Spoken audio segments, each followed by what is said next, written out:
Good evening and welcome to this Candidates Forum presented by the League of Women Voters of Greater Cleveland, Heintz Chapter, the Heintz Libraries, and Future Heintz. We're pleased you could all join us tonight. My name is Blanche Valancy, and I am coordinator, along with Betsy Tracy, of this series of forums. I'm looking out on the space where 100 or more of you would be sitting at an ordinary forum. But we are not living in ordinary times. So I must be content to imagine that many or more citizens watching on the internet, and many more of you who will access this recording in the days ahead leading up to the November 2nd general election. The current public health crisis necessitated a change from the in-person format you've all come to expect over the years. Our thanks to the leadership and volunteers of the League, the support of Future Heintz, the Heintz Libraries, and especially to the City of Cleveland Heights for providing the space we are in this evening. Without their efforts, we would not be coming to you in this virtual format. Since 1920, the League of Women Voters has been a leader, empowering voters, defending democracy. The League does not endorse candidates or support political parties, although it does take positions on issues. The League encourages informed and active participation in government and works to influence public policy through study, education, and advocacy. During the election season, the League provides nonpartisan candidate information through voters' guides and candidate forums like this one. I would like to point out that the voters' guide for this election has just come out in the October Heintz Observer from our partners at Future Heintz. You can learn about our activities on our website, lwvgreatercleveland.org, and access voter information from vote411.org, a National League website with information on voting and candidates. The League has organizations at the national, state, and local levels to serve voters at all three levels. The Cleveland Heights University Heintz chapter is part of the League of Women Voters of Greater Cleveland and, of course, serves Cleveland Heights and University Heights. Individuals can join the League at the local level. Interested? Go to lwvgreatercleveland.org and hit the join button. When you join League of Women Voters of Greater Cleveland, you can choose to affiliate with a chapter, such as the Heintz chapter. This membership automatically makes you a member of the Ohio and U.S. leagues. If you appreciate the services League provides to If you appreciate the services that League provides to voters during the election season, you can make a tax-deductible donation to the LWV Education Fund. That is where the funding for forums like tonight's and the Voters Guide comes from. Just go to the website, hit the donation button. It can be earmarked for our chapter, which we would greatly appreciate. Those funds would support voters' guides and forums all through the county and will make it possible for us to continue to stream and record them for home viewing. And now it is my great pleasure to turn the proceedings over to our moderator, Wendy During. She will explain the format and introduce the candidates. Thank you very much.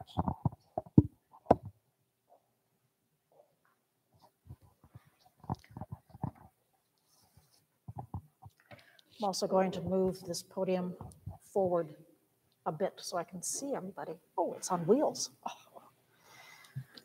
All right. Hello, everybody, and hello, everybody. I'm Wendy During, a member of the League of Women Voters, and I will be moderating our forum this evening. I would like to thank all of you for making a concerted effort to become fully informed voters for this local election, since local government has a major and direct impact on our daily lives. The League of Women Voters, a truly nonpartisan political organization, is recognized for its impartiality and respected role in promoting informed and active participation in government and advocating for good government policies. I would like to thank the many members of our League who have worked to put together and then revise the plans for this forum, and Michael Barron for coordinating the technical side of this evening. The recording of this forum will be made available on the LWVGC website's link to our YouTube channel. And finally, I'd like to thank our candidates for being here and for agreeing to wear masks so that we could all meet in person. In the Voters Guide, you will find not only the biographies of the candidates, but also their answers to 5 questions, which are regarding the strategic plan, the financial health of the district, the new community learning center at Noble Elementary, environmental considerations, and the properties that are not currently in use as schools. Because these questions have been asked and answered in the guide, we will not be asking them directly here this evening. This is a forum to hear from the 7 candidates who are seeking election to the Cleveland Heights University Heights Board of Education. There are 3 open seats on the 5-member board. This is a 4-year term. There is no salary, but there are payments for meetings attended. Before we begin tonight's forum, a review of the rules. Each candidate will have 2 minutes for an opening statement and 2 minutes for a closing statement after a question and answer period. Time limits will be enforced. Only written questions will be accepted. If you would like to submit a question for the candidates during the live forum, please send it via email to heintz@lwvgreatercleveland.org. The email box is being monitored this evening. League screeners will review the submitted questions, not to block opinions or skew the information, but in order to avoid duplication, provide a diversity of questions, and to ensure readability and appropriateness. To quote Thomas Jefferson, "Information is the currency of democracy. May you be made wealthy by your participation to this program." The order of speaking has been determined by drawing lots, and it will be reversed for the closing statements. First, we will hear from Jodi Sourini.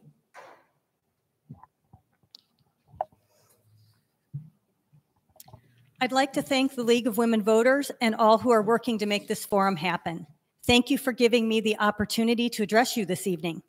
My name is Jodi Sourini. I've served 2 years as president of the Board of Education and 1 year as vice president. I'm a 27-year resident of University Heights. I'm the only candidate running who has a child currently attending Cleveland Heights University Heights City Schools. I have a long history of being active in our schools, serving on district-wide committees as a kindernet rep, as a PTA president, and I led the group that was successful in retaining a public elementary school in University Heights. One of the things I've learned during my time on the board is that as an individual, you have no decision-making authority. To get anything done, you have to work together.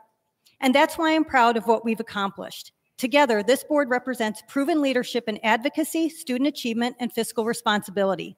We spearheaded statewide advocacy for fair school funding, which ultimately resulted in a better plan being passed in Columbus. We elevated equity to the forefront of decision-making. We're being recognized for district excellence in preschool, AP participation, our graduation rate, and the amount of college scholarships our children are earning. We achieved the first increase in district enrollment in more than a decade. We successfully completed a superintendent search guided by public input.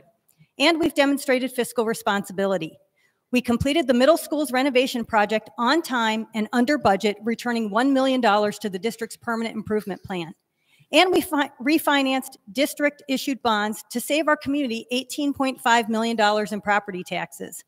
We negotiated a fair and sustainable labor contract that saves taxpayers $1.5 million annually, which was approved by more than 94% of union members and is vital for the district's long-term financial viability.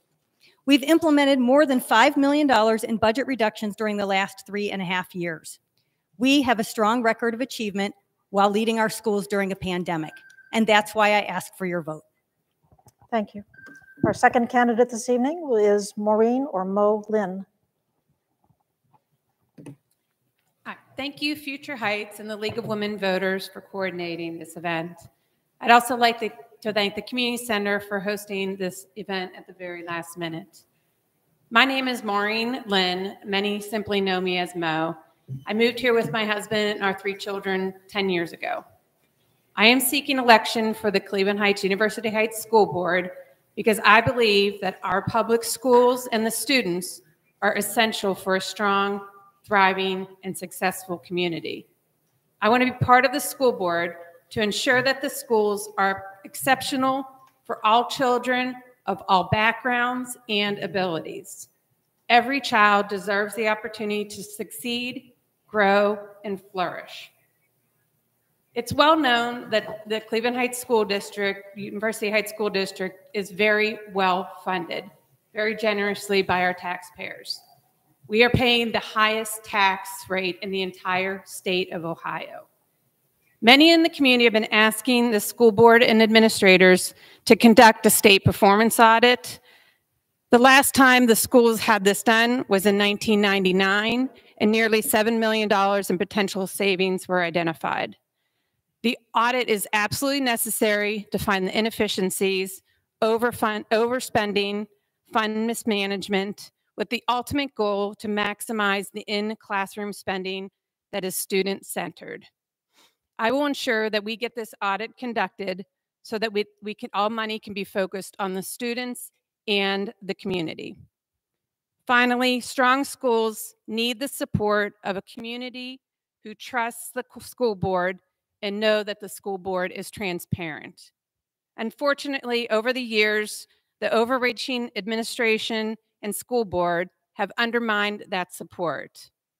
I am asking for the community to vote for new voices, for a new vision and direction, for the betterment of the schools, and for all of the Cleveland Heights, University Heights residents.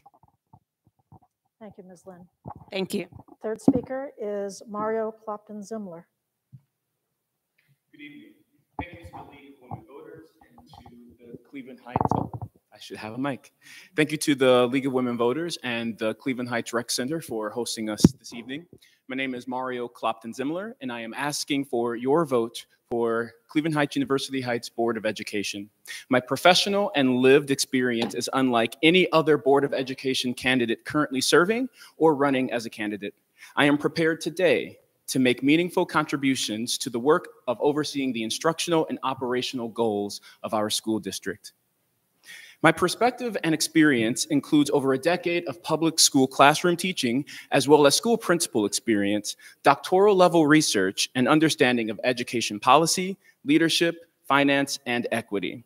My experience includes working to bring community and government together, to tackle tough issues, pushing against the status quo, while also maintaining working relationships with those with whom I disagree. I care for our students, and as a Black man, have shared many of the lived experience of the 71% population of our schools who identify as Black. As all 7 candidates sit here, there's a myriad and breadth of experience and opinions, and I look forward to working with 2 others when I'm elected to restore trust, increase transparency, and protect honesty in education. This includes answering the community's call for an independent third-party fiscal performance audit, advocating for equitable access to arts education, insisting upon greater accountability for the implementation of our education equity policy, and working to make Cleveland Heights University Heights schools the first choice school district for parents in our region. I look forward to listening to you and to answering your questions in the hopes that at the end of this meeting, that you may see it in yourself to recognize the need for more qualified Black representation on the Board of Education and make me your first vote before anyone else this November 2nd. Thank you. Thank you, Mr. Clopton-Zymler. And next up is Charles Drake. Thank you.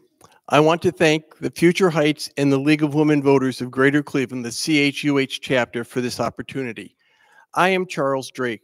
I am a graduate of Cleveland Heights High School and have lived in Cleveland Heights for almost 50 years. I am married for 35 years on an annual renewable contract. We raised my 3 daughters from my previous marriage and our daughter. 2 of my daughters graduated from this high school. I am a former CP, certified public accountant, commercial banker, assistant administrative and audit manager for a multi-employer union welfare pension plan. I currently consult on federal and international tax issues. I sit on the finance committee of a group of community schools operating in Cuyahoga and Lorain counties.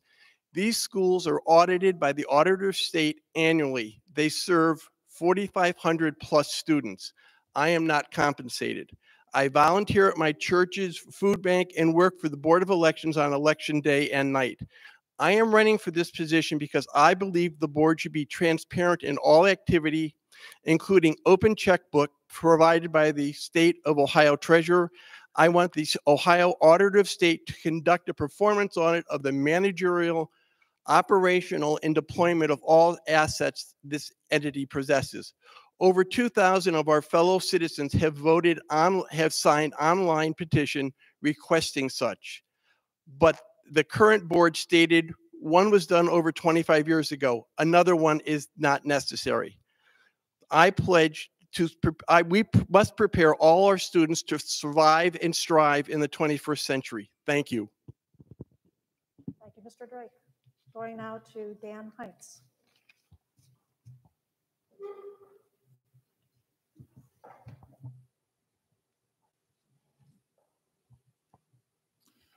Good evening. Thank you to the League of Women Voters for bringing us together this evening. Thank you also to the City of Cleveland Heights for making this room available on short notice. And also thank you to the Heights Libraries for planning to host us this evening. My name is Dan Heintz, and for the past 4 years, I have served with Malia Lewis and Jodi Sourini on your Board of Education. I am a lifelong Cleveland Heights resident. My wife and I are both products of our public schools, and my son graduated this past May. Before being elected, I served on the Citizens Advisory Committee, the Parks and Recreation Committee, and I had the honor of serving on the library's Board of Directors for the Friends of the Heights Library. Over the past few years, I have been able to take my public service and shift my advocacy into a new level. I have testified in Columbus in front of the Ohio legislature on issues related to high-stakes testing and school funding.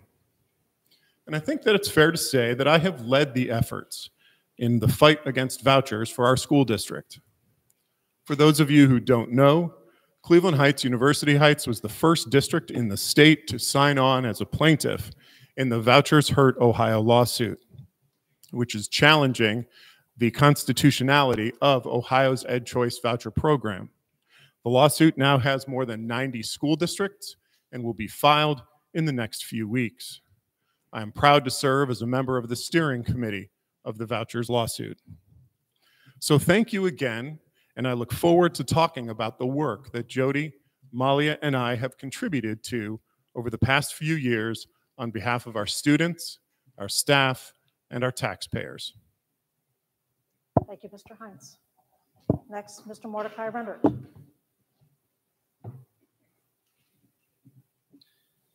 Good evening. First, I'd like to thank the League of Women Voters and Future Heights for hosting this forum tonight, and especially the City of Cleveland Heights for making democracy thrive this evening. I'd also like to thank all of my fellow candidates for being here with us. My name is Mordechai Rennert. I was born here, I grew up here, and I love this community.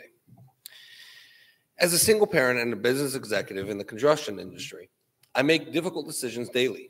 In 2020, I decided to move back home to this district to enjoy the support of my parents and siblings as we all navigated through the COVID-19 pandemic. My children and I have appreciated what this community offers, and we have chosen to stay here. So why am I running for school board? Well, because I believe in the responsibility of every citizen to use their experience and expertise to better their community in areas that need that attention.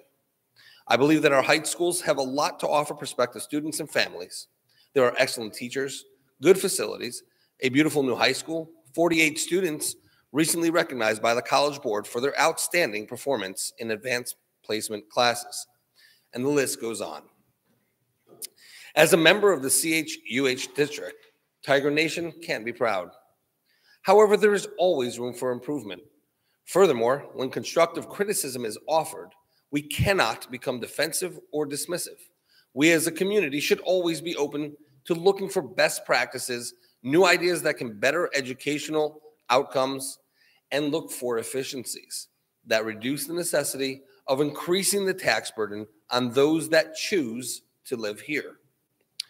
I am running with Charles Drake and Maureen Lynn, both to my right, because together I believe we can bring positive change, and specifically the positive change, to our schools that will benefit students, teachers, and the community in general. I want the school board election to be about our students and the issues. I want to talk with you, the voter, about working to improve special educational services, requesting a special education audit, working to ensure the equity and fairness for all of our district schools, and requesting an independent performance audit by the Ohio Auditor of State, and reducing unnecessary overhead to maximize classroom funding. Thank you. Thank you, Mr. Rennert. And our seventh candidate is Malia Lewis. Good evening. Thank you to the League of Women Voters for all that you do to encourage engagement and participation in the democratic process. My name is Malia Lewis. My family moved to Cleveland Heights at the end of 2004, and I've been active in our public schools ever since. My involvement began with ECHO, which made sure the preschool programs maintained proper accreditation when they moved from Milliken to Garrity. I was part of PTA and PTA Council. I chaired the Career and Technical Education Working Group for several years.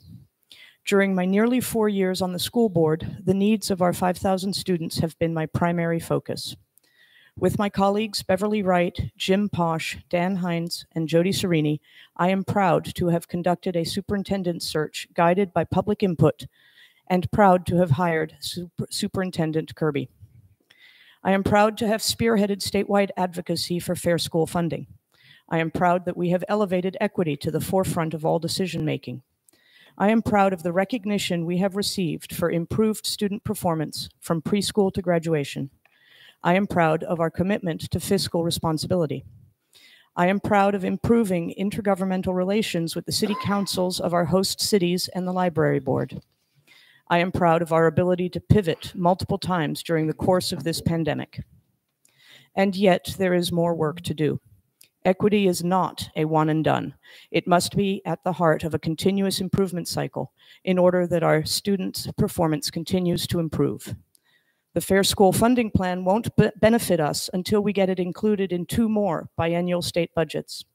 We must continue to improve student performance and outcomes, especially after the educational disruption of the pandemic. We must expand our preschool capacity so that every kindergartner is prepared to succeed. And we must get back to the facilities work. That is why I am seeking a second term, so that I can continue the work. Thank you. Thank you, Ms. Lewis. Turning now to the question and answer period. I remind the candidates to please stay within the allotted time period of 1 minute for each response and up to 30 seconds for follow-up responses. Given the number of candidates, we need to keep things moving along. Also, my intention in all forums is the first question I start with the first person and I work down the table. Second question, I start with the second person. When I mess this order up, as I invariably do, please just politely remind me and get me back on track. Well, usually whoever's up next knows that they're up next. For all the candidates, please discuss the mission, vision, and values of the Cleveland Heights University Heights School District and comment on whether you support these concepts. Starting with Ms. Lewis.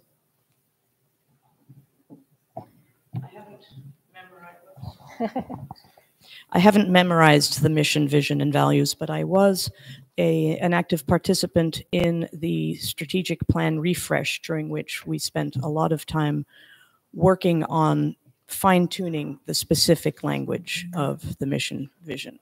And it's not in here because this is the old version, sorry. So our mission is, paraphrased, to educate every child in the district to the best of our ability. And our vision is to make sure that every student receives an excellent education with equitable resources and opportunities. And our values, there are 5 of them. And I'm sorry, I'm going to botch this. Right. I can't pretend Take a general statement. Pick a favorite value. Well, equity, excellence,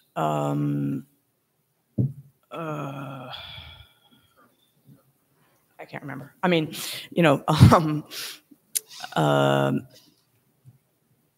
do you support these values or do you believe they should be altered in some way? I definitely support these values. I sat in meetings with 20 or 30 people and we hashed these out and discussed at great length why they matter to us.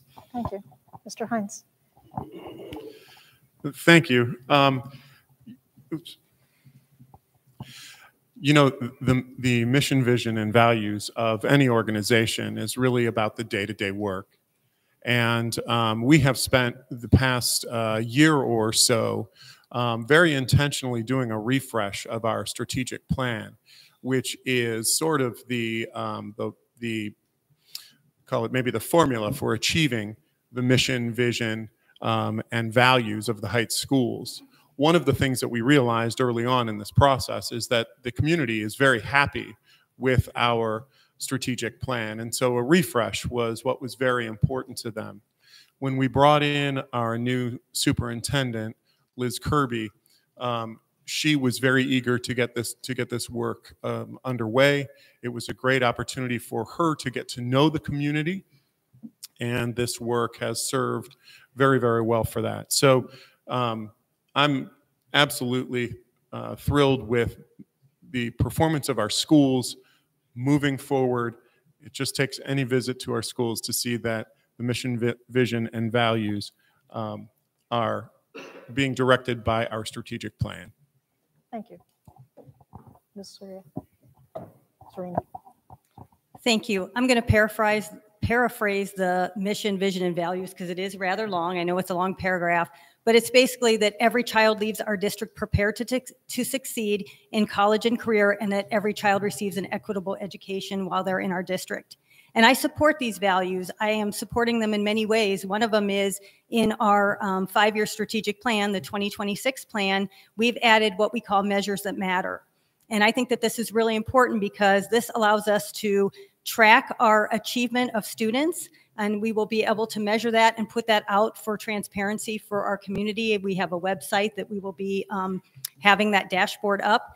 And some of the things that you'll be able to see on that is how we're closing the achievement gap gap between our white students and our students of color, our students and our special ed students. We want to make sure that everyone is receiving the best education they possibly can. You're also going to see measures on that are around post-graduation success. So we can measure how our students are doing after they leave our schools, which is the true measure of success.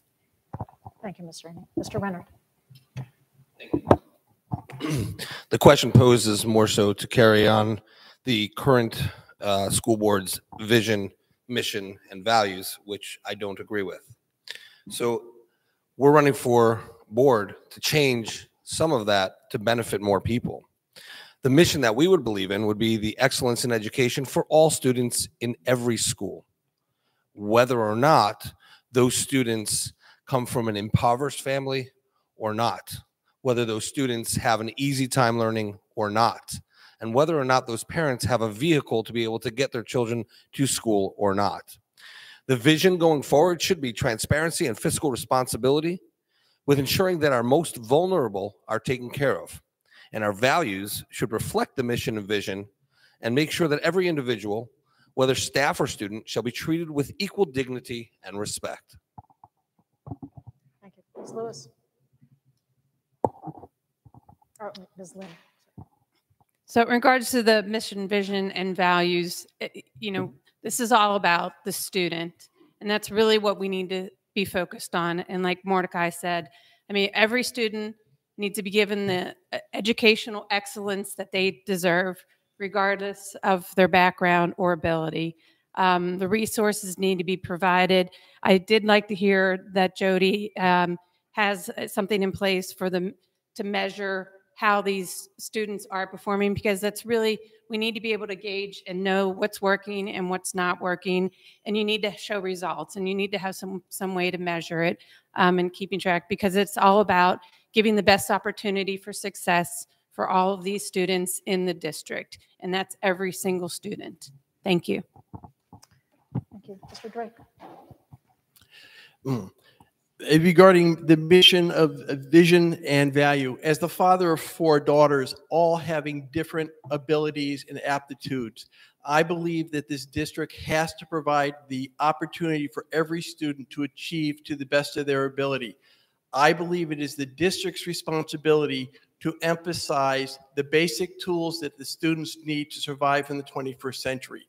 Science, technology, English, arithmetic, mathematics are the only way these children are going to survive in the 21st century. Thank you.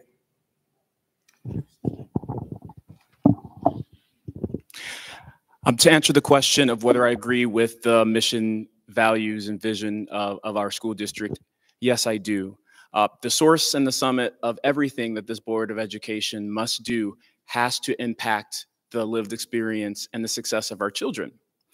I will push back on the notion of not including arts education as a way to survive. I am by trade now a principal intern, but I am a music educator, and I have made a very good living for myself, and also a wealth of experience that arts can provide for our children. Arts is math, arts is science, arts are all of the things that we use as what people perceive as practical skills. As our core values, one of them are integrity, trust, and respect. And this is these are three core values that our current board must make amends for, and why I am seeking election is to rebuild the trust that has been lost within community. Thank you.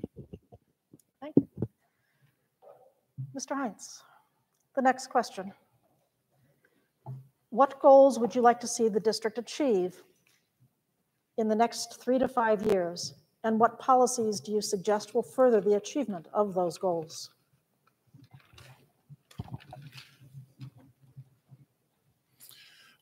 Thank you for that question, actually, because we talk a lot about our goals moving forward. Our goals are sort of how we measure our success, our achievement towards those goals. When I think about the goals over the next few years, one of the goals that we've been talking a great deal about is getting the district back on a 5-year levy cycle.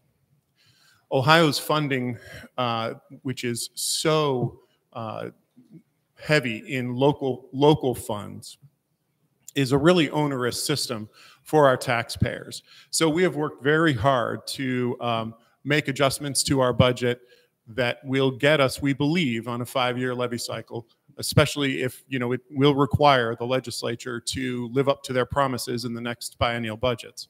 But we also want to increase career and technical education.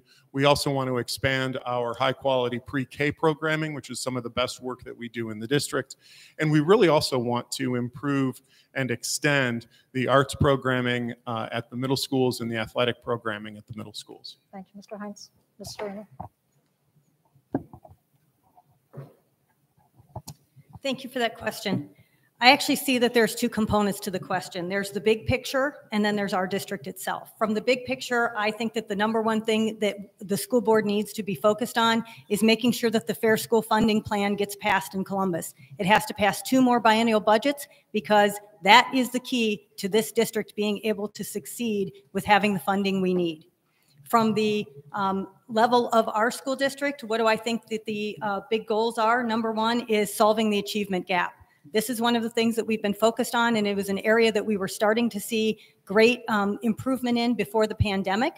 So the number 2 goal is making sure that students are catching up. We know that there was a lot of learning loss during the pandemic, and that has exacerbated that achievement gap. And we need to get back on that exciting track that we were on, where we were closing that gap. We can be the very best majority-minority school district in this country. We are on that track, and we need to get back there. And then the third thing that, the other thing that Dan mentioned is making sure that we stretch that levy cycle, 5 years or more. Mr. Rennert. Thank you for the question. The goals to achieve for the next 5 years. Well, the first thing I would respond to my opponent is no more levies, not on a 5-year cycle, not on a 10-year cycle, no more. Stop the wasteful spending. We can create an absolutely stable budget with the current funding, probably with lower levels of funding. Enough with the levies. What I would like to hear from my opponents is how they actually would be interested in making sure the special education programs are facilitated in a way and funded in a way that all children are receiving those exact legal required services in every school they're at. Let's talk about vouchers for a second. Vouchers were specifically created to address the gap of school districts that were failing. So Cleveland Heights, University Heights has a voucher program that was started because they were failing. Now we're not failing anymore.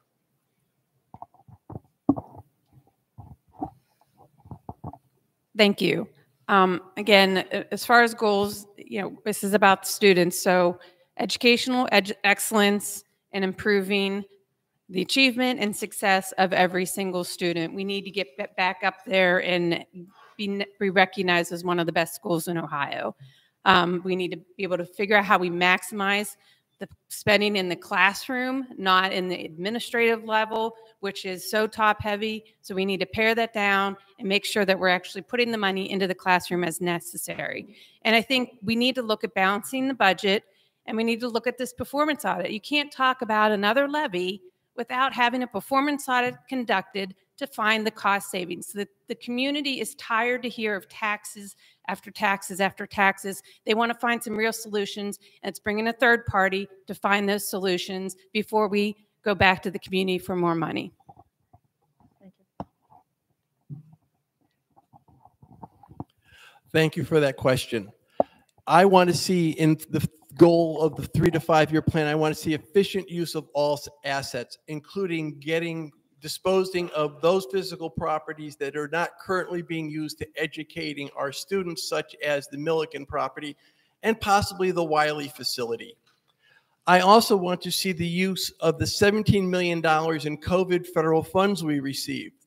I want to identify the hardest hit and adversely affected students to receive the resources they need, including necessary transportation.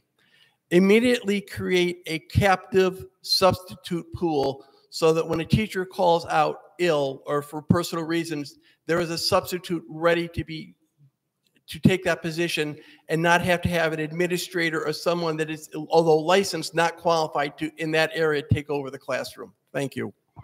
Thank you. Mr. Clopton-Zymler. As an educator, and as an administrator now, I am experiencing in real time what it is like to teach and to lead in an education institution in a pandemic world. And one of the assets that I am going to bring to the school board is real instructional leadership and teaching experience.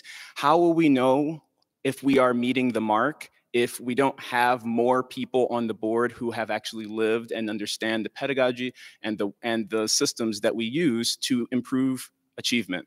One of the issues that I have with our strategic planning and our goals is that it does center on achievement gaps. A lot of research notes that the achievement gap is more of an indicator of wealth and not necessarily of the outcomes of education. And so I have an issue as a doctoral scholar that we put so much emphasis on the achievement gap. And this is just one of the examples of the lack of imagination that exists because there aren't enough educators on the school board. I intend to fix that. Ms. Lewis.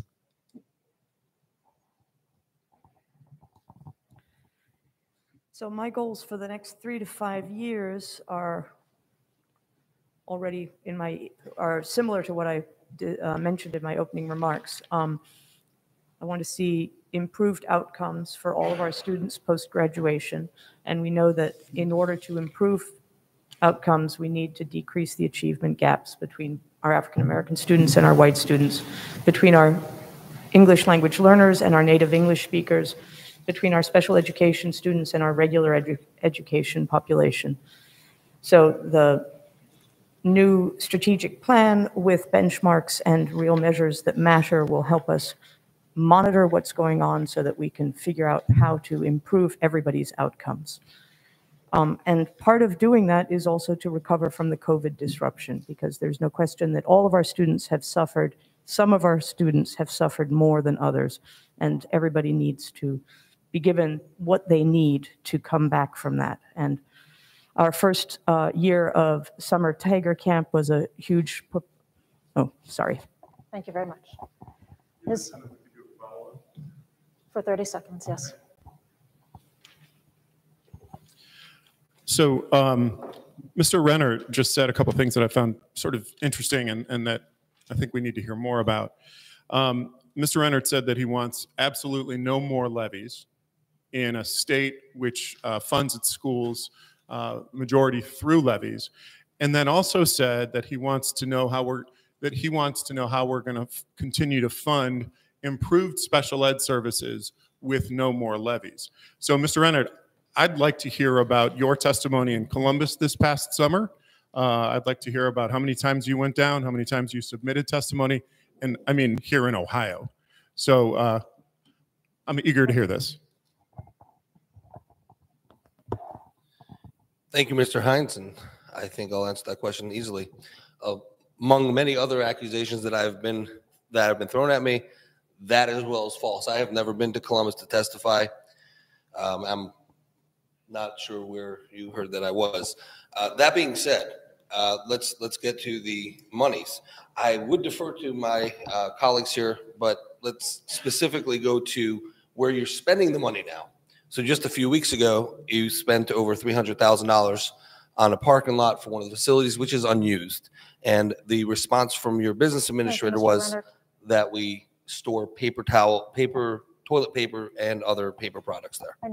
We do have 2 questions later on finances, so you could probably pick up. Ms. Sourini, what skills do you think are most important for the Heights students to graduate with? And do you think these students are graduating with these skills?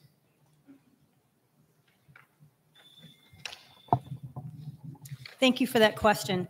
I think the most important skills for children to graduate with are critical thinking skills.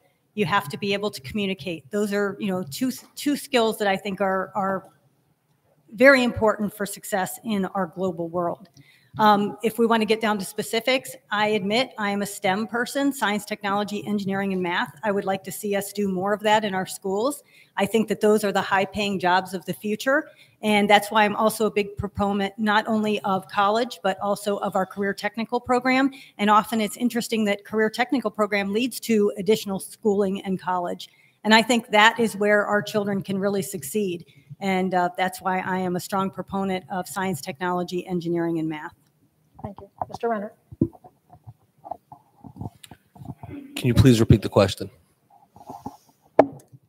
What skills do you think are most important for Heights students to graduate with? And do you think the Heights students are graduating with these skills?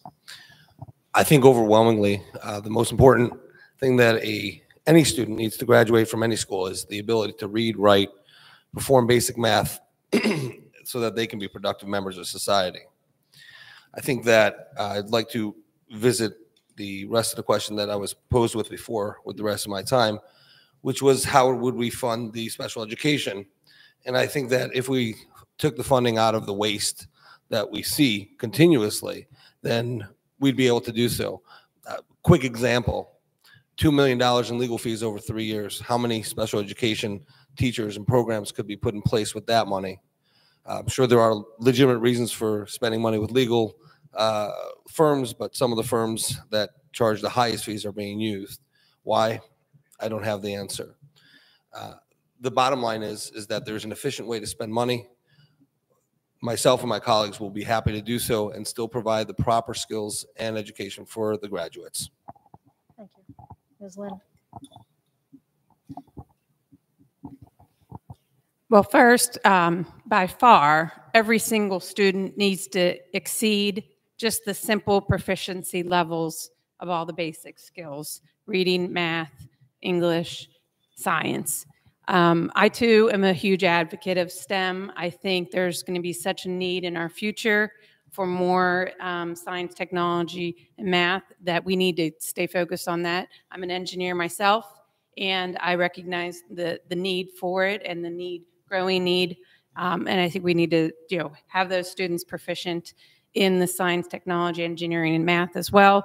And every child needs to be able to properly communicate with words and be able to write, because that also is extremely important as they get into their careers and into their life skills. Thank you.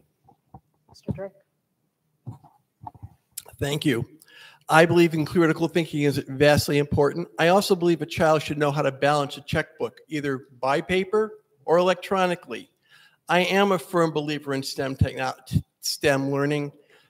As I was growing up as a child, I was the oldest of 6 children. My mother, before she married my father, was a chemist on the Manhattan Project in World War II and instructed us on the importance of science. So I have lived with science for a long time, and I believe it is important to survive in this current century. Civics is also an important part that our students need to be taught. They have to know how our government works, what works, and not to just be led by the media as they get a one-sided view of what's going on. Thank you.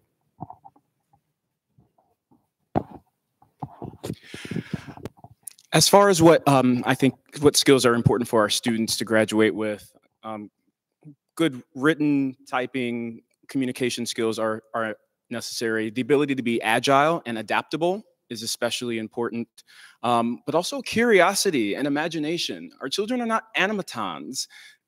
Math and science do not necessarily mean not curiosity or imagination, but we squeeze out our children's desire to learn and to imagine and to create. And that is one of the most human things that we do, and they should be able to know how to do that effectively. Critical thinking is important. And also, I think as older people, with due respect, we need to stop guessing what our students need and start actually listening to what they think their skills are that they need, because it's their education and it's their life that they're going to be living. The world that we grew up in is not the world that they're going to see. And they are more aware of the skills that they're going to need than we are. So we need to listen to our students. Thank you. Ms. Lewis. The job of our schools is to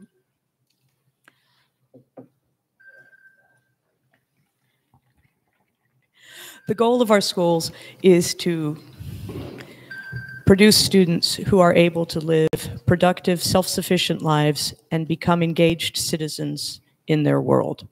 And that requires them to be employable. And what do employers want? They want people who can think on their feet, be adaptable, resilient, who are able to work well with others in groups, and who can learn new skills on the job, because the world of work is constantly evolving. And as Mr. Clopton-Zymler said, the world that they are going to be living in is different than the world we are in now.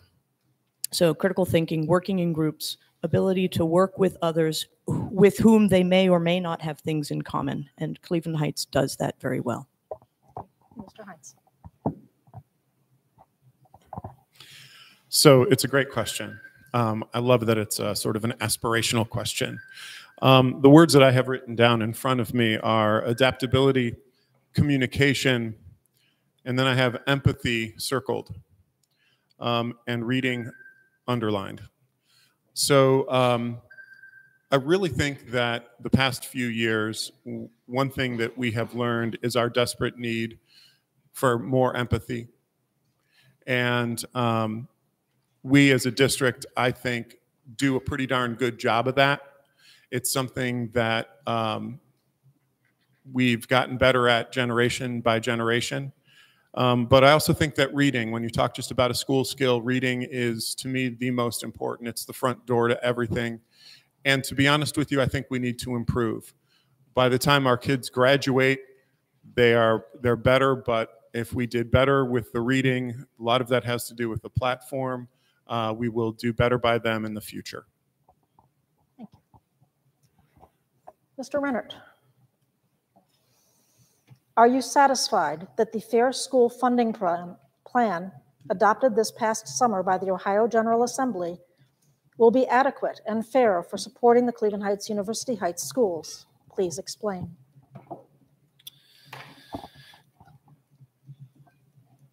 I appreciate the question.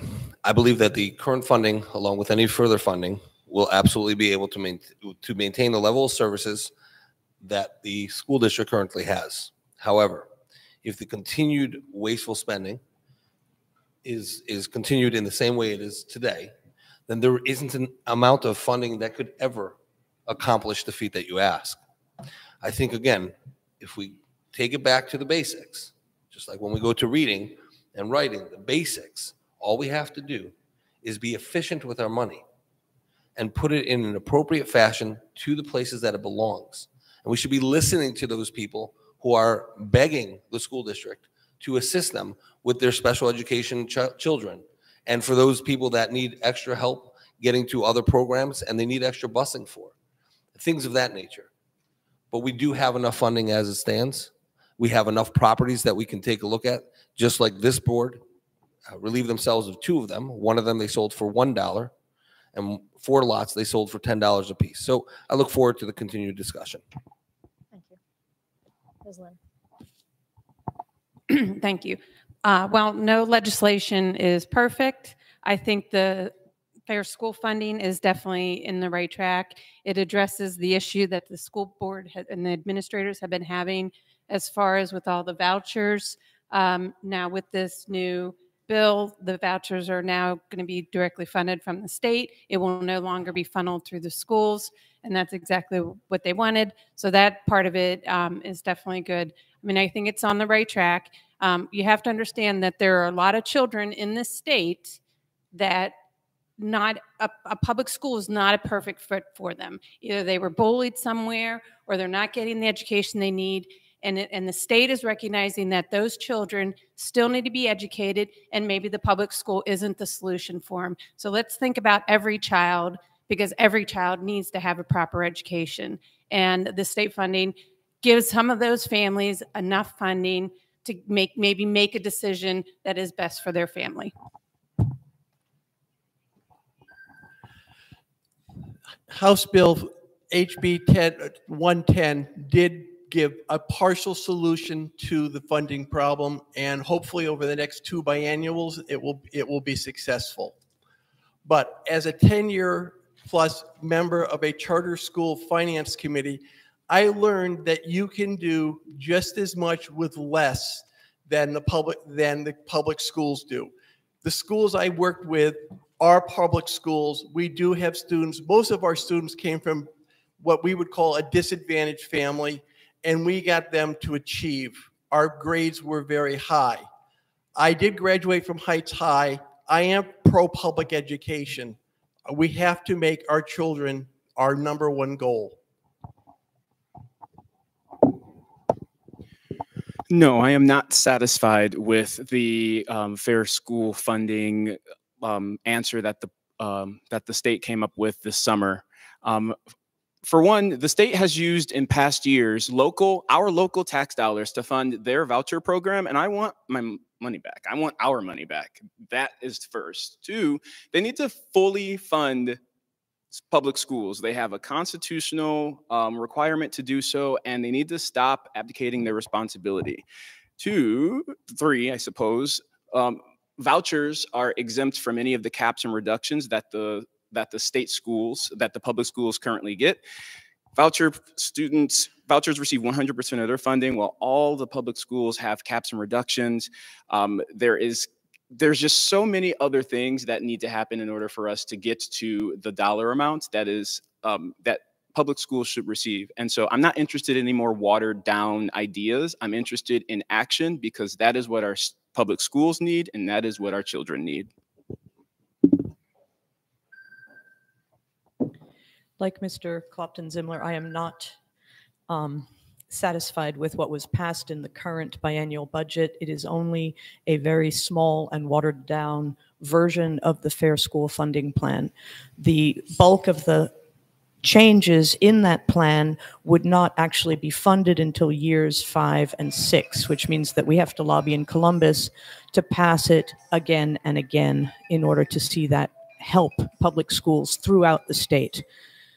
And Ohio education funding, as we know, is overly dependent on local real estate taxes to make up the difference between the amount of money that it takes to educate a child and the amount of money that the state provides.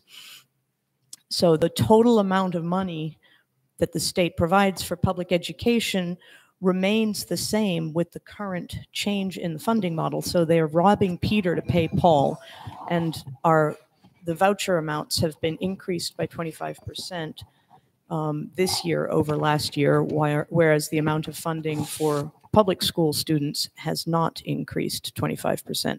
So again, the state is robbing Peter to pay Paul.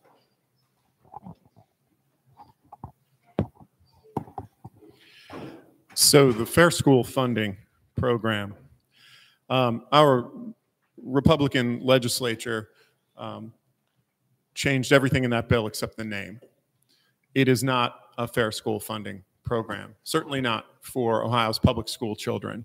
Vouchers still siphon hundreds of millions of Ohio tax dollars off, despite the Ohio Constitution's insistence that they not. And the funding that this year we have is basically the same as the funding from last year after the deduct.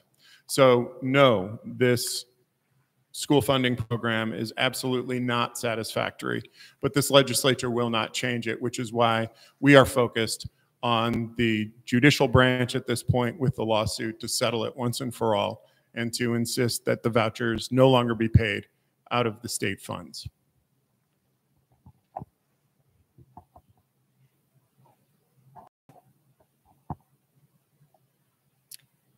So my answer to this question is if, and this is a big if the plan is fully adopted, which means it passes 2 additional biennial budgets, then it is a step in the right direction. However, it's still not the full solution. And why is it not the full solution? Because it is funneling public money to private entities that are not subject to public records requests and have zero transparency. And that is a concern for me, especially as we have people running for the school board because they think that we need more transparency. And yet this funding model provides more money to organizations that have zero transparency. The original Fair School Funding bill, not the one that was passed, but the original one, was based on how much money it actually costs to educate a child. And that's what I think we need to get back to. That's the model that eventually our state needs to adopt.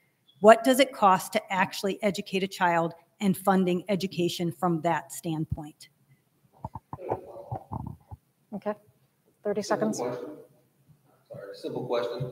I respect everybody's opinion. How much is enough to? I apologize. Thank you. I respect everyone's opinion, so I'm happy to learn. How much, in your opinions, is enough per student to spend? Thank you.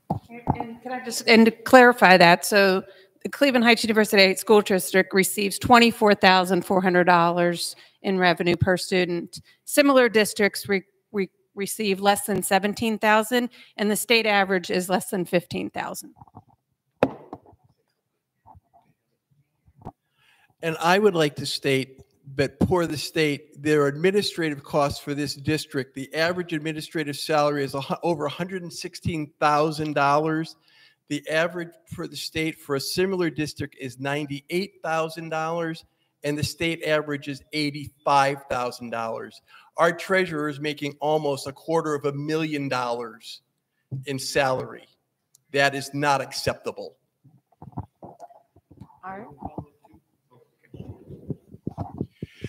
For me, this is a both and. One, we do need to make sure that the state is held accountable for its required need to fairly fund public schools. And also we need to make sure that we are being 100% transparent with how we are spending our money. We need to do the independent third-party performance audit. We need to do the Ohio checkbook. It's free and it's something that can easily be used to show people that we're serious about being accountable to our work. We need to do an audit of administrative positions just so that we can know what each position does. So if the superintendent needs it, we can fight for it. But other than that, we need to make sure that we're holding ourselves accountable here too. Thank you. Did you want to speak?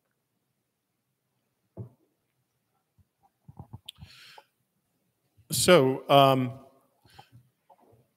with this current system, as it is in the current biennial budget, 25% of the education funds from the state of Ohio are being sent to educate private school students. Private school students make up about 10% of Ohio's children. So we're sending, with this budget, 25% of the education funds to educate just 10% of Ohio's children. So when you flip that upside down, that leaves 75% of the budget to educate 90% of Ohio's children, and that is fundamentally wrong. We need to move on. I have a follow-up. Well, We I need think to move on. There are additional we didn't solve the questions. issue, ma'am, and I would like to know how much, answer my question of how much does this current board believe should be spent per capita, per child, if you will, when we're almost double the state level at this point? Ignatius charges $24,000.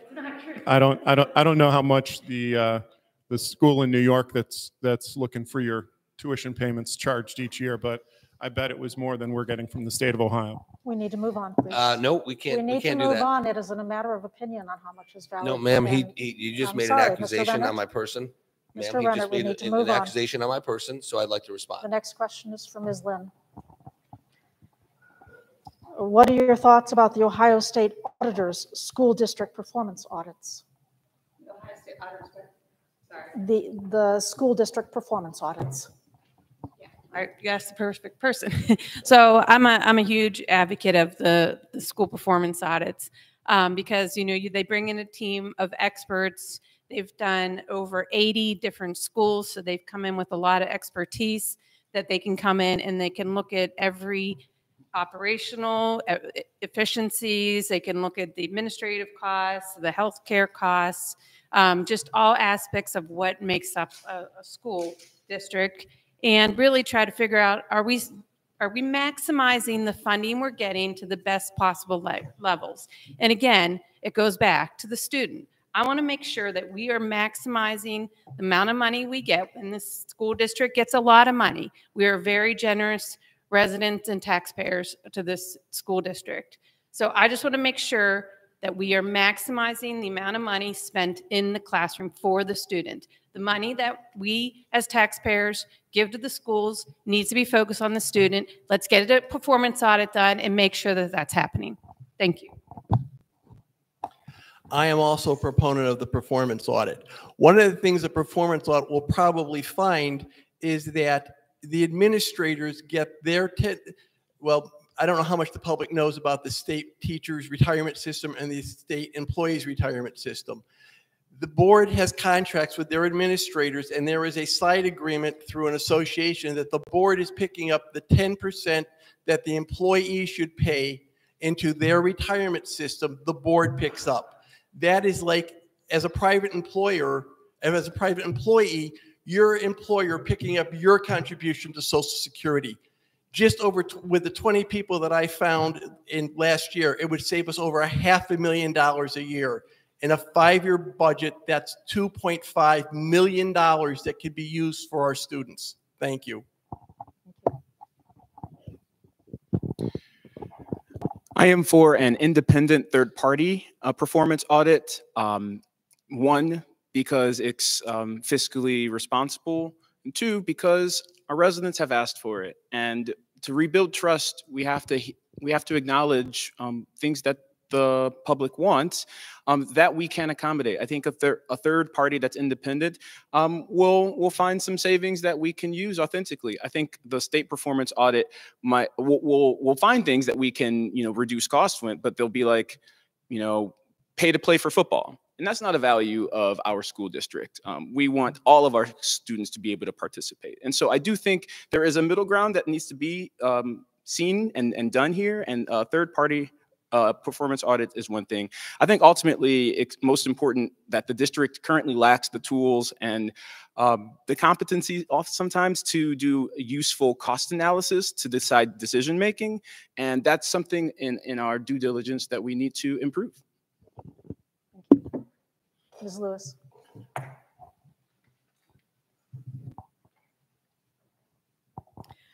The state auditors' school performance audits follow a predictable pattern where they compare any one district to the averages of what they consider to be comparable districts, and then they suggest cuts to bring you back down to what that average would be. This is called regression to the mean.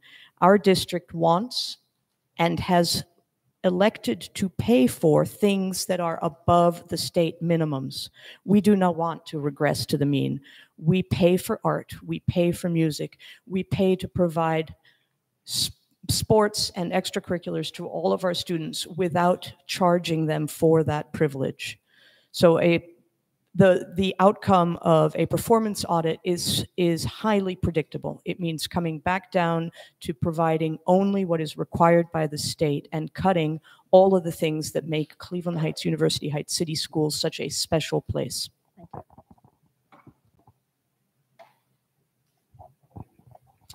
You know, we looked at performance audits in a great deal of detail, actually, over the past few years. And what we've discovered is, as Malia mentioned, that they are incredibly predictable and they're not free.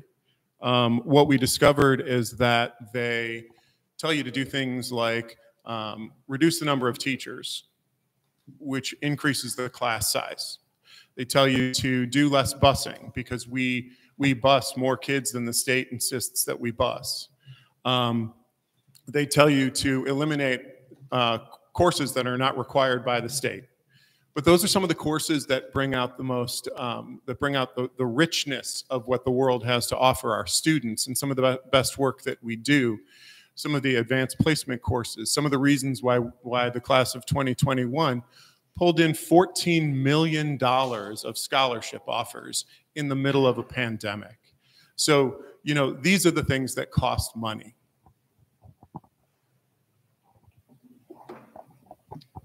It's important to note that 80% of a district's costs are people costs. So that's wages, salaries, benefits, and only 20% are operational costs. Performance audits are generally done when a school district is in extreme financial distress, and it's done in order to identify all the ways that a district can cut costs.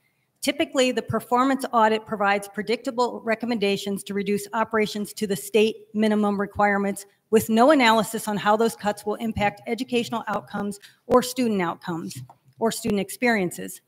Make no mistake, calling for a performance audit under the guise of achieving operational efficiency is directly out of the playbook for those who want to defund public education. Performance audits typically recommend cutting staff resulting in larger class sizes, reducing staff salaries and benefits, eliminating educational programs for students such as music, the arts, sports, and advanced placement classes, and cutting transportation to the state minimum requirements. And I got this information when I spoke with Talawanda School District, which was the only district that actually requested a performance audit, and afterwards they were sorry they did.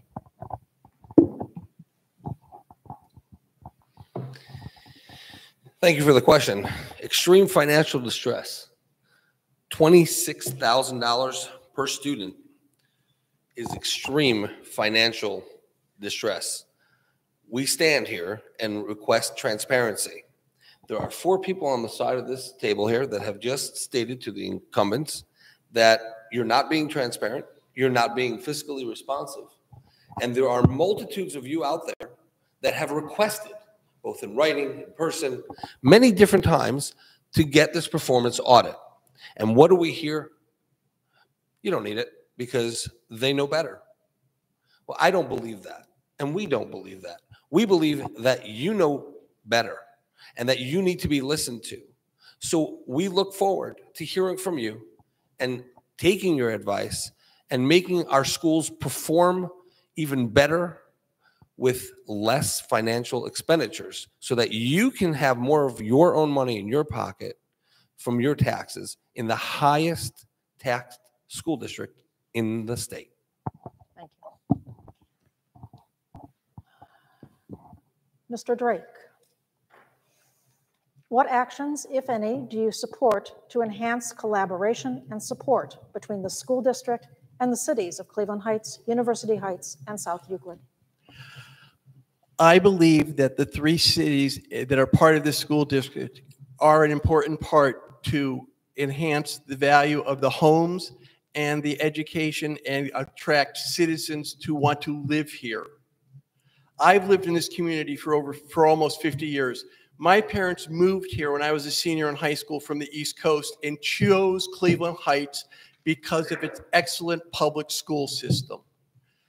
I have raised 4 children. A comment was made that I may be the oldest member on this board. My youngest child is doing an MD, PhD in Chicago. I am current with what's going on in the world. I want to see this board bring their costs down so this is an attractive community for young families to bring their children and know they're going to get a quality education. Thank you.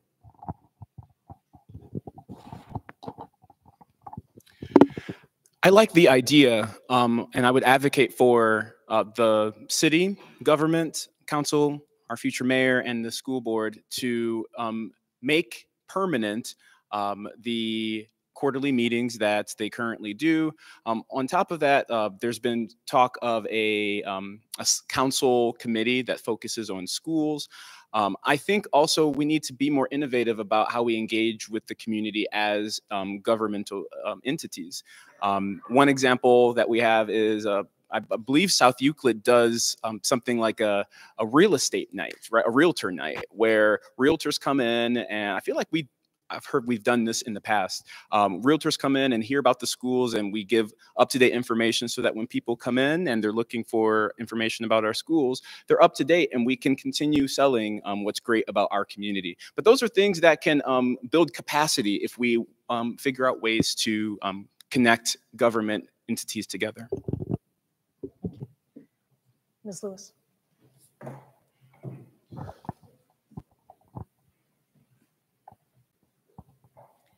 On a side note, I moved from Chicago to Cleveland Heights specifically to send my 2 children to public school here. The quarterly meetings, which we reestablished between the school district and our 3 host cities and our library board, have proven to be very fruitful. They have changed the dynamic between city government and public school district. We've obviously been put on hiatus by the pandemic, but we're planning the next one. The city of Cleveland Heights used to have a housing department, a housing office, sorry, which provided information for people moving here and provided information about the public schools. We have an ambassadors program to invite people who are interested in learning about the schools to come and tour any building they're interested in, and they can sit in on classes and see what it's like and imagine their child there. All of these sorts of things have been going on for a while. Obviously, they've been put on hold, but we will be coming back to them as soon as we can. This is a really exciting topic. When we joined the board about 4 years ago, the quarterly meetings hadn't been taking place regularly at all, and it was a goal of all of ours, along with Jim Posh and Beverly Wright, to reestablish those meetings and to rebuild the relationships. Since then, we have extended this. We've used those relationships. We've invited University Heights in because their building isn't ADA compliant. And so they've been holding their council meetings in our facilities for the past couple of years. They've now more or less moved into the old library at Wiley, which is fantastic. You know, our shared taxpayers have paid for these facilities. And so the more use that our taxpayers can get from them, the better. The way that I like to think of it is what's good for Cleveland Heights is good for University Heights. What's good for University Heights is good for the schools. What's good for all of us is good for the libraries. We're not islands. We are together.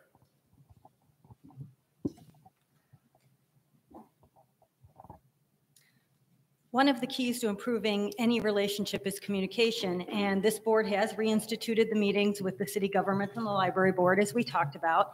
And also, in addition, I've been to several South Euclid City Council meetings to update that chamber, because they're also a host government to us, on the workings of the board.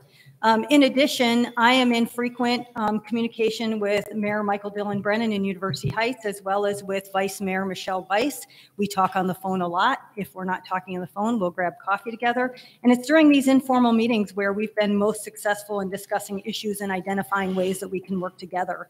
You know, so for example, the University Heights is using school facilities to hold their meetings, so they're ADA compliant.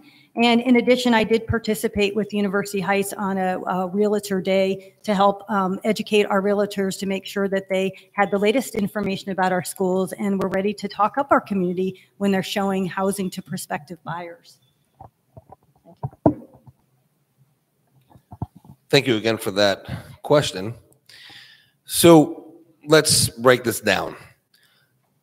There are 3 cities that are involved in the district: Cleveland Heights, University Heights, and South Euclid. Let's clarify a couple things. Facts. Facts are always good.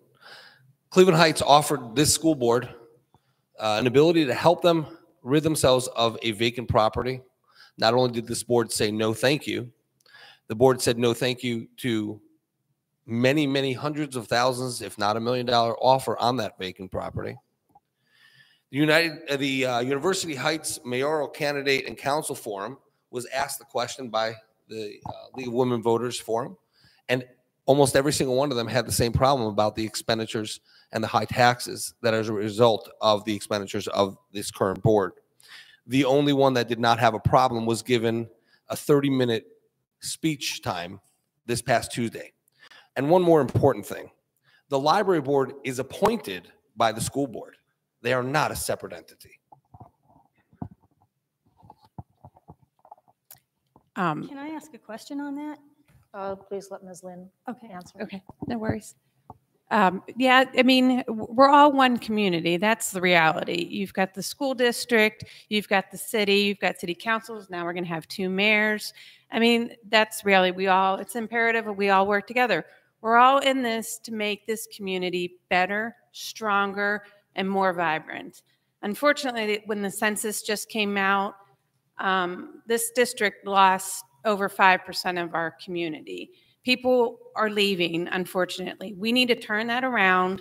We need to figure out how we attract more young families, get them to come here, make them see the schools, come visit the schools, make the schools better, and attract more people so we can grow this community to make it as one of the best communities it can possibly be in Ohio. Thank you. Looking at the clock, we only have time for one more question and then closing statements. You might want to address your follow-up comments in your closing statement. It's okay. I don't know what he's talking about, $1 million offer or something. I understand. We never got. All right, Mr. Clopton-Zymler, final question. What is your opinion on the school voucher program? Sorry, say again? What is your opinion on the school vouchers program? This is a conversation that requires nuance for our community, because the reality is that we have people, our neighbors, you know, our walking buddies, people we go to church to, the synagogue with, the people that we celebrate with, who use vouchers here. And there is a community here, a Jewish community that utilizes vouchers heavily. And while we are doing big proponent support of public education, there has been times where that community has been targeted, and we as public school supporters should not participate in the further marginalization of a people where Jewish education is a part of the survival of a people. At the same time, you know, our fight is not with our neighbors. Our fight is with the state. The state has to own up to its responsibility to fund our schools fairly, so that we as a community can work to bridge divisions, celebrate education in all of its forms, public, private that exists here. These institutions are a part of our community, and we need to work together to bridge those gaps. Ms. Allen. Ms. Lewis.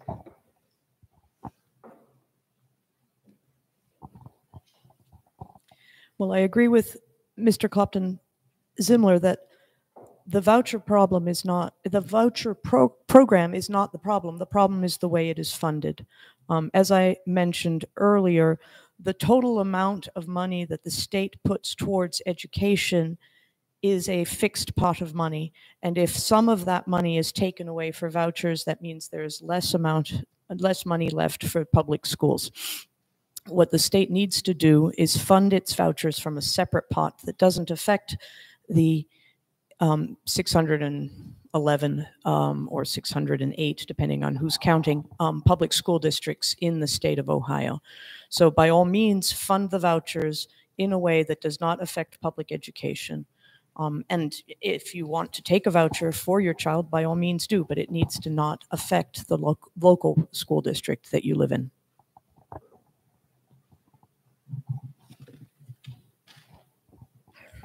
I'm not a big fan of vouchers. I think that public tax dollars should be used for the public good. And this is really based on my life experience growing up here in Cleveland Heights, University Heights. Vouchers, remember, have only been around for around 10 years. And before that, those of us who have been here for a few minutes can remember huge variety of private schools flourishing before vouchers. Today, what has happened is that vouchers have monetized our children, and that didn't happen before. So the problem is not the voucher users. If somebody gives me a $7,500 coupon, I'm likely to use it. I completely understand that. But the problem is the monetization of children, driving wedges between areas of the community.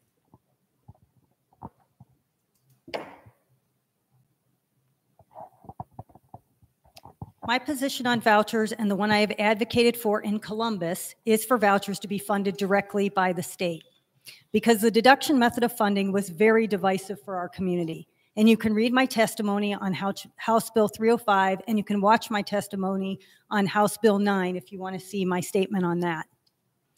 While direct funding was included in this biennial budget, we need to ensure that direct funding remains in the next 2 biennial budgets and that the Fair School Funding Plan is fully implemented. Otherwise, this creates a lot of uncertainty for our community, for everyone who lives in our community. And I'd just like to state that while fair school funding needs to pass 2 biennial budgets, in this current year, we are still losing 45% of the state funding we should be receiving because we're receiving the same amount of money that we were receiving under the deduct method. Thank you for the question. I'm sure you saw me playing here with my phone. I was doing some small, quick calculations. So CHUH gets a total of approximately $21 million from the state funding. That boils down to, with the current enrollment, $4,120 per student. Right now, this school district is spending, according to the CUP report, $24,400 per student. However, with a total revenue of $130 million, which is coming from you and us and them, from our taxes, that actually equates to $26,000 per student. We went through this evening, and we know that the state funding is the same wherever it goes per capita, however it works. But the average price per student, if you will, is, or the cost per student, is below even the $20,000 per student that it would take if you got rid of the entire state funding. So, like Mario said, this is an issue that is completely demonizing specific cultures and communities in our community. And it needs to stop. Yeah, I mean, I think way too much emphasis is put on state funding.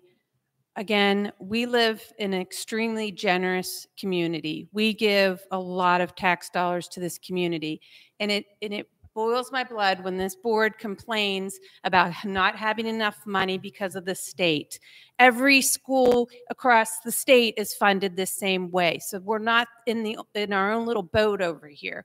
So we get a lot of money. We get $24,000 in revenue, and we're only getting $4,000 of that is from the state. Even if you took out every penny of state money, we would have $20 million per student. Similar districts are $17 million. The state average is $15 million. So we have a lot of money. We're very generous. And again, we have to recognize these students taking the vouchers, their parents pay taxes. They pay taxes, they pay local taxes, they pay property taxes, they pay state taxes. And if it's not working for that child in this public school, why should we abuse that child and not let that child have the right education that he or she deserves by the parent's choice? Thank you. My opinion on vouchers is it's the state's obligation to educate the child, not to fund the overpaid administrators of a district.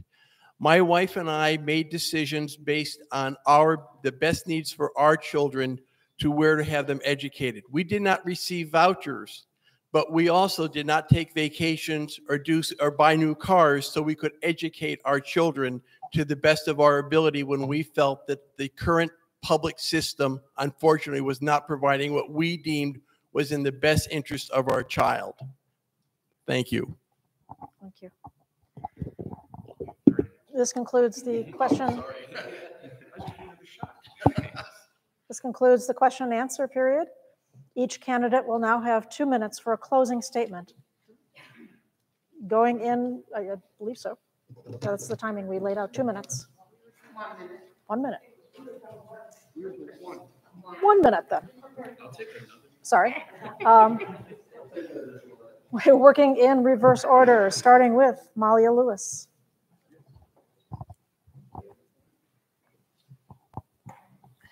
Okay. First, an aside, the 21 million from the state of Ohio, which Mr. Rennert referenced, is a wrong number. That was the gross receipts last fiscal year, before the deductions for all the vouchers. The net was $7 million, and that $7 million is our new state funding this current year. Now, back to my prepared remarks. I am asking to serve a second term because this board works well together. We have accomplished much to improve our schools in the last 4 years, yet there is more work to do. I especially want to continue to improve our career and technical education programs. We need to ensure that all CTE students earn the credits and credentials available to them, and we must offer the right programs for our student body and our local economy. High-quality early childhood education is the single most important determinant for future academic success. Our preschool classes all have a 5-star rating, but we have limited funding and capacity. It will take some time and some hard work to grow our preschool program so that more children benefit from this valuable preparation for kindergarten. Please vote for Malia Lewis for CHUH Board of Education. Thank you. Second up is Mr. Rennert. Thank you very much, again, for hosting this forum. Thank you very much for hosting this forum and for allowing all of the candidates to be here. It is a wonderful ability to speak with people that we wouldn't necessarily be able to speak with this many people in such a short time. That being said, facts matter, and we will post the actual numbers and the paperwork from the state and from this board up on our website so that people can actually see the facts. Thank you very much for watching. I hope that you will reach out to us and give us your best questions, and we'll continue to answer them. I believe and agree with Reaching Heights' belief posted on their website that reads, public schools belong to all of us and they benefit all of us. If you live, work, or own a business within CHUH school district, your taxes or your rent fund our public schools, which makes you a Heights Tiger. No matter where you send your children to school, or if you have no children, you are a Heights Tiger. As a Heights Tiger, you're an investor in our public school. I'm a proud Heights Tiger.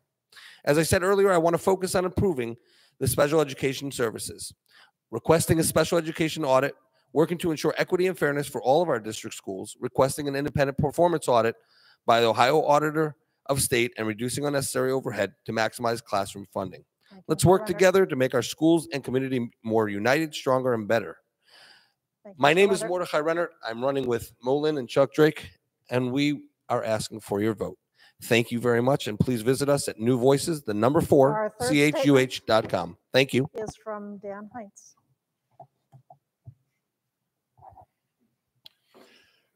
Thank you again to the League of Women Voters for this evening's event.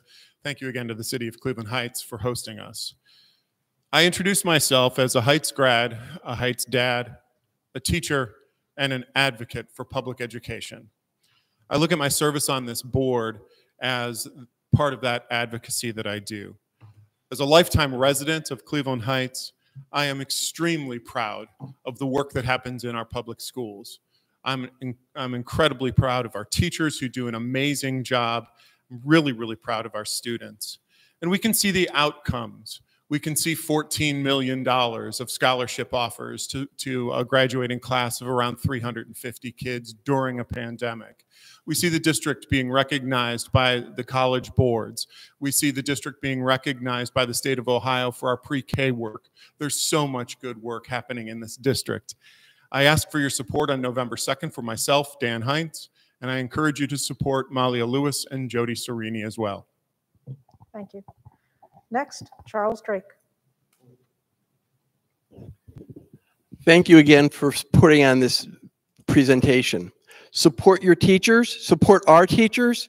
Is that why in the last contract you negotiated, you made them give back their 1% pickup to the STRS contribution while you made no cuts in those benefits of SERS to the treasurer or the administrator or the superintendent?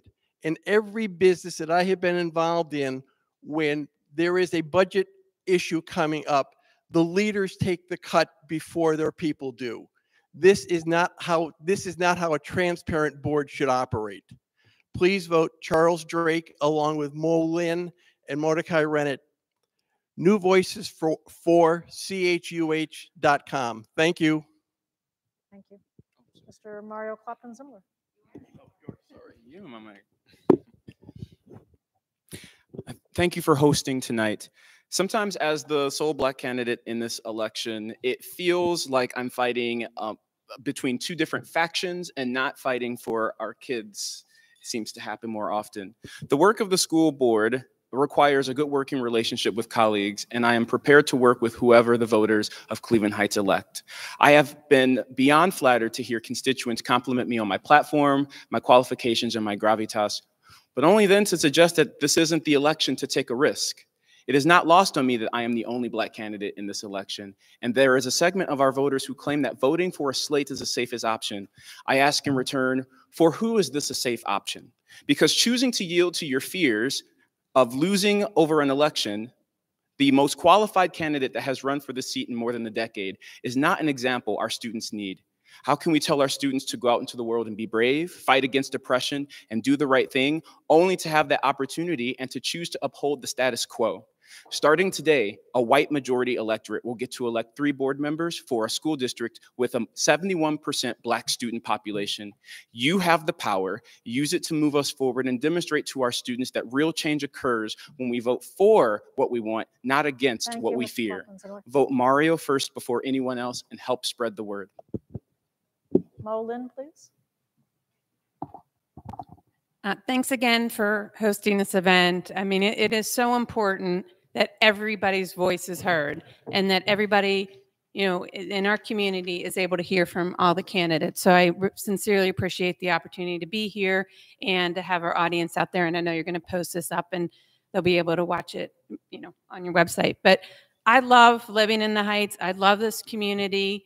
I want it to be the best it can possibly be. I've called this home. We've moved around a lot, and I absolutely love it here. And I want to remain here, and I want to help the schools, and we've been part of this school board to make the schools better for everybody in the community, our students, our teachers, all of our residents, all of our business owners, everybody. This is not about one single entity. It's about the entire community. So I urge you to vote for Chuck Drake, myself, and Mordechai Rennert, so we can get true change that is needed in this community. This has been the status quo has been going on for way too long, and it needs to end. Thank you for your vote. Bye-bye. Thank you. Ms. Sourini. Thank you to the League of Women Voters for holding this forum. I did want to note before I go into my closing statement that the CUP report that they cited is a misleading number for cost per student because it does not take into account the cost to educate special needs students, which we have a higher proportion in our district than most other districts. So my closing statement is, as a proven leader, I want to be reelected to the Board of Education so I can continue my work in advocacy, student achievement, and fiscal responsibility. I'm endorsed by many leaders in the Heights, including State Rep Janine Boyd, Cuyahoga County Council Rep Cheryl Stevens, University Heights Mayor Michael Dillon Brennan, University Heights Mayor Vice Mayor Michelle Weiss, Cleveland Heights City Council members Melody Joy Hart and Mike Unger, University Heights Council member John Rock, former South Euclid Council member Marty Gelfand, and former Cleveland Heights University Heights Board of Education members Ron Register, Stephen Wertheim, and Mark Phillips. Additionally, I'm endorsed by the Matriots and the Cleveland Heights Democrats. You can learn more about my campaign at www.jodi4boe.com. That's Jodi, Jodi, the number 4, BOE.com. And now I ask for your vote, and I also ask for your vote for Malia Lewis and Dan Heintz. Thank you. Thank you very much. This concludes our candidate forum for the Cleveland Heights University Heights Board of Education. I would like to thank all of our volunteers who made this evening possible, to thank all of you for watching this program online, and most especially, I would like to thank the candidates for being here. Don't forget to get your copy of the Voter's Guide through the Heights Observer and to vote on or before November 2nd. Thank you very much, everybody. Good evening. Thank you, sir.